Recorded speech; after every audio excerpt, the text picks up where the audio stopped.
भीड़ के बीच से होते हुए सुहानी उस झोपड़ी के अंदर आ जाती। अंदर आकर वो देखती है कि वहाँ मारीच बैठा था, जिसके सामने एक औरत बैठी थी जो बहुत अजीब अजीब सी हरकतें कर रही थी। उस औरत को देखकर सुहानी डर जाती है। उस औरत ने काली साड़ी पहन रखी थी, उसके बाल बिखरे हुए थे, जिस वजह से उसका चेहरा दिखाई नहीं दे रहा था।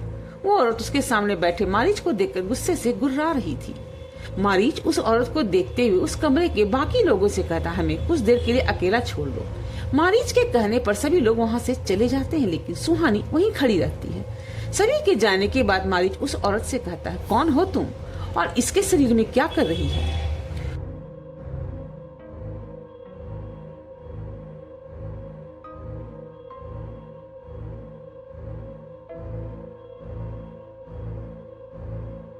वो औरत अभी भी मारीच के सवाल का कोई जवाब नहीं देती। वो गुस्से से गुर्रा रही थी। ये देखकर मारीच को भी गुस्सा आने लगता है और वो अपने सवाल पर जोर देते हुए कहता है, मैंने पूछा कौन है तू?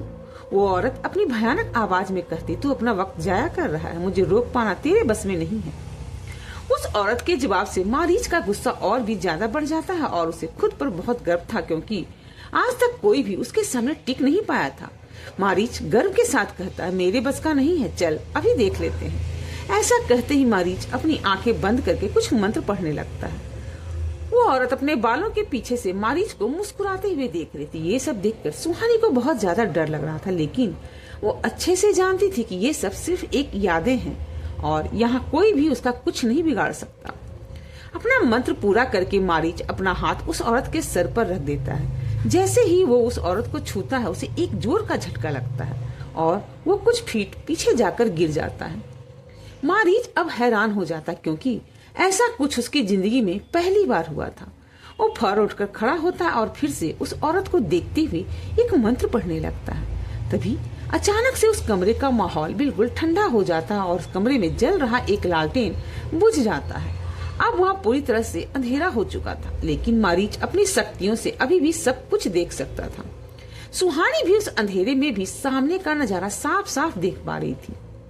सुहानी देखती है कि वो औरत अपनी जगह पर बैठी थी और उसके शरीर से एक काला साया बाहर आने लगता है। उस अंधेरे कमरे में ये सब बहुत भयानक दिख रहा था। ये सब देखकर मारीच की आंखें फटी की फटी रह गई थी।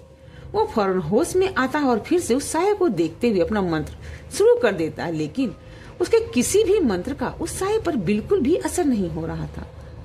अगले ही पल वो साया चीखते हुए तेजी से मारीच के ऊपर हमला कर देता और मारीच वहीं पर बेहोश हो जाता है। ये देखकर सुहानी अपनी आंखें बंद करके जोर से चीखती, लेकिन जाहिर सी बात थी, वहाँ उसके चीखने से कोई फर्क नहीं पड़ रहा था। अगले ही पल सुहानी खुद एक जंगल में पाती है और उसे किसी की आवाज सुनाई देती है। सुहानी उस तरफ देखने लगती है जहाँ से वो आवाज आ रही थी। जंगल के बीच में एक बड़े से पत्थर पर मारीच बैठा था। वो काफी निराश और गुस्से में लग रहा था। तभी उसके पास एक आदमी आकर कहता है, उस आत्मा को कैद कर लिया गया है। मारीच गुस्से से अपनी मुट्ठी बांध लेता और नीचे देखते हुए कहता, उसे किसने कैद किया? वो आदमी कहता है, गांव के लोगों ने हिमालय से एक तांत्रिक को बुलाया था। सुनने में आया है कि वो बहुत शक्तिशाली है। उसके ऐसा कहने पर मारीच अपने गुस्से से लाल आंखों से उस आदमी को घूरते हुए कहता, क्या वो मुझसे भी ज्यादा शक्तिशाली है? मारीच की उन नजरों से वो आदमी बहुत डर जाता और कुछ कह नहीं पाता। मारीच कुछ सोचते हुए कहता, क्या वो तांत्रिक चला गया? वो आदमी कहता, नहीं, वो कल सुबह जाएंगे। ये सुनकर मारीच अपने मन में कहता, मुझे उससे मिलना ही होगा। मैं भी जानना चाहता हूँ कि मेरी इतनी साधनाओं के बाद भी जो काम मैं नहीं कर पाया, वो काम को उसने कैसे कर लिया। इसके बाद सुहानी खुद को एक झोपड़ी के अंदर पाती है। वहाँ मारीच और एक तांत्रिक बैठे एक दूसरे से कुछ बातें कर रहे थे। मारीच उस तांत्रिक से कहता है, तुमने उसे कैसे कैद किया? मैंने अपनी पूरी ताकत लगाकर भी ऐसा नहीं कर पाया। वो तांत्रिक मुस्कुराते हुए कहता, क्योंकि मैंने काली शक्तियों का इस्तेमाल किया था। मारीच सवालिया नजरों से उसे देखते हुए कहता, क्या काली शक्तियां ज्यादा ताकतवर होती हैं? वो तांत्रिक कहता है, ये तो मैं नहीं जानता, लेकिन इतना जरूर जानता हूँ कि इसे जल्दी सिद्ध किया जा सकता है। ये देखते हुए सुहानी को बाबा की आवाज सुनाई देती है। वो कहते हैं कि उस रात के बाद से मारीच के मन में काली शक्तियों के लिए आकर्षण पैदा हो गया और फिर उसने अपने पिता के बताए रास्तों को छोड़कर वो रास्ता अपना लिया, जिसके बाद उसका वापस आना नामुमकिन हो गया। मारीच ने कई काली सिद्धियां प्राप्त की, लेकिन उसकी शक्ति की प्यास नहीं बुझी। अब उसकी उम्र बढ़ती जा रही थी और उसे मौत का डर सताने लगा था। वो अपनी मौत से बचने का रास्ता ढूंढने लगा और फिर उसे एक ऐसी साधना के बारे में पता चला जिससे वो अपनी हर इच्छा पूरी कर सकता था। ये जानकर मारीच अपना घर छोड़कर उस साधना के लिए जंगल चला गया।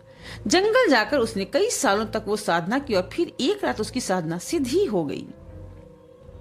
बाबा की बात पूरी होती सुहानी को जंगल का वो दृश्य दिखाई देता है। वो देखती है कि मारीच जंगल के बीच एक हवन कुंड के सामने बैठा था और किसी से बातें कर रहा था, लेकिन वहां मारीच के अलावा और कोई भी नहीं था। सुहानी को समझ में नहीं आ रहा था कि मारीच अपने सामने देखकर किससे बातें कर रहा है। तभी उसे एक आवाज सुनाई देती है, इस दुनिया में कोई भी अमर नहीं हो सकता, इसके अलावा तुम्हें कुछ और मांगना होगा। ये सुनकर मारीच को गुस्सा आने लगता है, लेकिन वो अपने गुस्से को दबाते हुए कहता है, मुझे बस यही चाहिए। मैं अभी बहुत सी सिद्धियां हासिल करना चाहता हूँ, लेकिन मेरे पास वक्त कम है। उसके सामने फिर से आवाज आती, ये असंभव है, तुम कुछ और मांग लो। मारीच खामोश होकर कुछ सोचने लगता और कुछ देर के बाद उसे चेहरे पर एक डिबी स्माइल आ जाती है। मारीच आगे कहता, ठीक है, मैं आपसे मुझे अमर करने के लिए नहीं कहूंगा, लेकिन मैं चाहता हूं कि मेरी मौत सिर्फ उसी दशा में हो जब मेरा कोई वंशज खुद ऐसा करना चाहे। मारीच के सामने से आवाज आती, ठीक है, जैसा तुमने कहा वैसा ही होगा।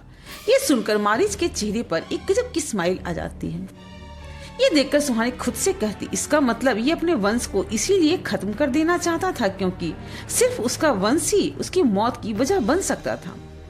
सुहानी के ऐसा कहते ही उसके सामने से मारीच गायब हो जाता और बाबा फिर से उसके सामने आ जाते हैं। बाबा कहते हैं, हाँ तुम सही कह रही हो। ये वरदान मिलने के बाद मारीच ने अपने ही बच्चों को मारना शुरू कर दिया। अपने बच्चों को मारते हुए उसे इंसानी जीवन ऊर्जा के बारे में पता चला और उसने अपने बच्चों के साथ बाकी के लोगों को भी मारना शुरू कर दिया। लेकिन मारीच की तरह उसके बच्चे भी बहुत शक्तिशाली थे और अपना काम पूरा करने में उसे बहुत वक्त लग रहा था। इसलिए उसने इस काम के लिए कुछ शक्तिशाली प्रेतों को चुना और उन प्रेतों ने एक एक करके मारीच के वंशजों को मारना शुरू कर दिया। कुछ ही वक्त में उसके सारे वंशज खत्म हो गए, लेकिन मारीच की एक पोती गायत्री जिंदा बच गई। वो भी बहुत ताकतवर थी और उसने अपनी शक्तियों से उस प्रेत को कैद कर लिया। गायत्री जानती थी कि जब तक वो प्रेत उसे दिया गया काम पूरा नहीं कर लेता वो उस वंश को नहीं छोड़ेगा। वो ये भी जानती थी कि उस प्रेत को ज्यादा समय तक कैद करके नहीं रखा जा सकता। जब भी वो आजाद होगा उस वंश को खत्म कर देगा। ये सोचकर गायत्री ने अपनी शक्तियों को त्यागना शुरू कर दिया, जिससे वो प्रेत आजाद होने के बाद उन्हें ढूंढ ना पाए, और ऐसा ही हुआ। लेकिन कुछ सदियों बाद आखिर उस प्रेत ने उन्हें ढूंढ ही लिया। वो प्रेत उसे दिया गया काम पूरा करने ही वाला था। तभी उसे पता चला कि इस वंश में तुम्हारा जन्म होगा, जिसकी मदद से वो प्रेत योनि से मुक्त हो सकता है। इसीलिए उस प्रेत ने तुम्हारा वंश आगे बढ़ने दिया और तुम्हारा इंतजार किया। दूसरी तरफ उन प्रेतों को उनका काम सौंपने के बाद मारीच ने लगातार लोगों को मारना शुरू कर दिया। उसने कई गांव तबाह कर दिया और कोई भी उसे रोक नहीं पा रहा था। तभी कुछ गांव वाले हिमालय के एक महान ऋषि के पास गए और उनसे मदद मांगी। उस वक्त वो ऋषि अपने जीवन के अंतिम पड़ाव पर थे, इसीलिए वो मारीच को रोकने नहीं जा सकते थे। उनकी 2 बेटियां थी, जिनमें से एक बेटी का नाम पद्मिनी था। वो भी उन्हीं की तरह एक महान साधक थी और उनके पास अपार शक्तियां थी। अपने पिता के कहने पर पद्मिनी मारीच को रोकने के लिए गईं। उन दोनों के बीच कई दिनों तक लगातार लड़ाई हुई। जब मारीच को ऐसा लगा कि वो पद्मिनी को नहीं हरा सकता तो वो बीच लड़ाई में वहां से चला गया। वहां से जाने के बाद मारीच ने खुद को शक्तिशाली बनाने के लिए फिर से एक साधना शुरू कर दी और वो साधना 1000 सालों तक चलने वाली थी। उस साधना को पूरा करके मारीच अजेय हो जाता और फिर उसे कोई भी नहीं हरा पाता। इस साधना से जितनी शक्तियां मारीच को मिलने वाली थी उससे उसका शरीर सहन नहीं कर पाता। इसीलिए साधना करते हुए उसने अपना शरीर भी छोड़ दिया और एक आत्मा के रूप में उसने अपना काम जारी रखा। इसी वर्ष उसकी वो साधना पूरी होने वाली थी, लेकिन 3 वर्ष पहले उस रात उस लड़की निशा ने अनजाने में ही मारीच की साधना भंग कर दी और एक बड़ी अनहोनी होने से बचा लिया। साधना भंग होने के बाद भी मारीच ने फिर से कोशिश की, लेकिन उसका कोई लाभ नहीं हुआ। इसलिए अब वो फिर से जागृत हो गया और लोगों की जान ले रहा है। सुहानी बाबा की बातें सुनते हुए उन्हें हैरानी के साथ देख रही थी। उनकी बात पूरी होने पर वो एक गहरी सांस लेती है और उनसे कहती है, तो पूरी कहानी ये है। बाबा जवाब देते हैं हाँ। सुहानी कंफ्यूज होकर कहती लेकिन बाबा, मारीच ने तो कहा था कि उसकी मौत की वजह उसका वंश होगा, जो कि मैं हूँ। तो फिर पद्मिनी ने ऐसा क्यों कहा था कि युवराज सर ही उसे मार सकते हैं? बाबा सुहानी को समझाते हुए कहते सिर्फ तुम मारीच के मौत का जरिया हो, तुम उसे मार नहीं सकती, उसे सिर्फ युवराज मार सकता है। सुहानी कहती लेकिन क्यों? बाबा कहते क्योंकि यही नियति है, उस ऋषि के वंश में ही ये क्षमता है जो कि मारीच को खत्म कर सकता है। सुहानी अपना अगला सवाल करते लेकिन हम उसे कैसे मार सकते हैं?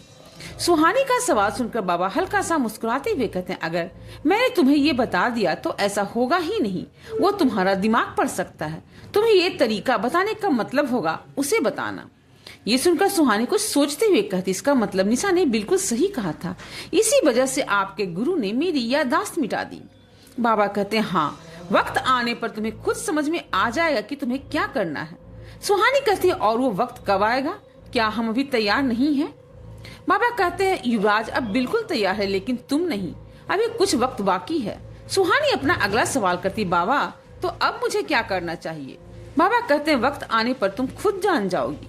बाबा की बातें सुनकर सुहानी अब शांत हो जाती, अब उसे अपने बहुत से सवालों के जवाब मिल चुके थे। तभी उसके दिमाग में एक और सवाल आता है और वो बौखलाहट के साथ कहती बाबा उसने मुझसे कहा था कि मैं उसकी उत्तराधिकारी हूँ, इसका क्या मतलब है? और वो तो मुझे मारना चाहता था, तो फिर उसने मुझे मारा क्यों नहीं? वो मुझसे क्या चाहता है? बाबा इस पर बड़ी शालीनता के साथ कहते हैं इस समय उसके लिए सबसे बड़ा खतरा तुम नहीं बल्कि युवराज है। वो तुम्हारा उपयोग करके युवराज को खत्म करना चाहता। और ये कहते हुए बाबा खामोश हो जाते हैं। सुहानी अब क्यूरियस होकर कहती और क्या बाबा? बाबा कहते हैं इस समय से जानना तुम्हारे लिए हित में नहीं है, वक्त आने पर तुम्हें अपने इस सवाल का जवाब भी मिल जाएगा। ये कहते हुए बाबा धीरे धीरे सुहानी की आंखों से ओझल होने लगते हैं। सुहानी उन्हें रोकने की कोशिश करती हुई कहती बाबा। ये कहते ही सुहानी की आंखें खुल जाती हैं। आंखें खोलते ही सुहानी उठकर बैठ जाती है और युवराज को पकड़कर हिलाते हुए जोर से कहती युवराज सर जल्दी उठिए, मुझे आपको बहुत सारी बातें बतानी है। सुहानी की इतनी तेज आवाज से एक पल में युवराज की नींद खुल जाती है और वो हड़बड़ाकर उठते हुए इधर उधर देखने लगता है। सुहानी उन दोनों के बीच का पिलो हटाकर युवराज के पास जाती है और अपने दोनों हाथों से उसका चेहरा पकड़कर अपनी तरफ करते हुए कहती है मैं यहाँ हूँ, आप इधर उधर क्यों देख रहे हैं? युवराज सुहानी के चेहरे को अपने हाथों में लेकर कहता क्या हुआ, तुम ठीक तो हो ना? तुम इतनी जोर से क्यों चीखी, क्या हुआ है? क्या यहाँ कोई आया? युवराज के इतने सवाल करने पर सुहानी अपने एक हाथ से युवराज का मुंह जोर से बंद कर देती और कहती युवराज सर आप कितने सवाल करते हो, यहाँ कुछ नहीं हुआ, मुझे बस आपसे कुछ बात करनी थी, इसीलिए मैंने आपको जगाया। ये सुनकर युवराज को गुस्सा आने लगता है और वो सुहानी का हाथ अपने मुंह से हटाते हुए कहता है तुम पागल हो क्या? आधी रात को कौन किसी को इस तरह से उठाता है? क्या तुम मुझे हार्ट अटैक से मारना चाहती हो? सुहानी बेपरवाह होकर कहती शायद आप भूल रहे हैं कि आप सुपर ह्यूमन हो और आपको इतनी आसानी से कोई नहीं मार सकता। इनफैक्ट मॉम के बनाए कवच की वजह से आपको कोई भी नहीं मार सकता। युवराज चिढ़ते हुए कहता जस्ट बिकॉज मेरे पास मॉम का कवच है इसका मतलब ये नहीं कि तुम मेरी जान लेने के नए नए तरीके ढूंढती रहो। सुहानी युवराज की बात को नजरअंदाज करते हुए कहती अभी ये सब छोड़िए, मुझे आपको एक बहुत जरूरी बात बतानी है। युवराज इरिटेट होकर कहता क्या? सुहानी अपनी बात शुरू करती है लेकिन तभी युवराज के कानों में एक और आवाज सुनाई देती युवराज मुझे तुमसे मिलना है अभी। उस आवाज को सुनकर युवराज के चेहरे के भाव पूरी तरह से बदल जाते हैं क्योंकि वो आवाज पद्मिनी की थी। क्या पद्मिनी जानती थी कि सुहानी सारी बातें जान चुकी है? आगे के एपिसोड में हम देखेंगे कि सुहानी किस तरह से युवराज को बता पाएगी साये की सच्चाई, या फिर कहानी में कुछ और ही ट्विस्ट होंगे। आगे की कहानी को जानने के लिए मेरे चैनल को लाइक शेयर और सब्सक्राइब जरूर करें और कमेंट करें कि आप मेरी कहानियों को कहां से देख रहे हैं। Thanks for watching.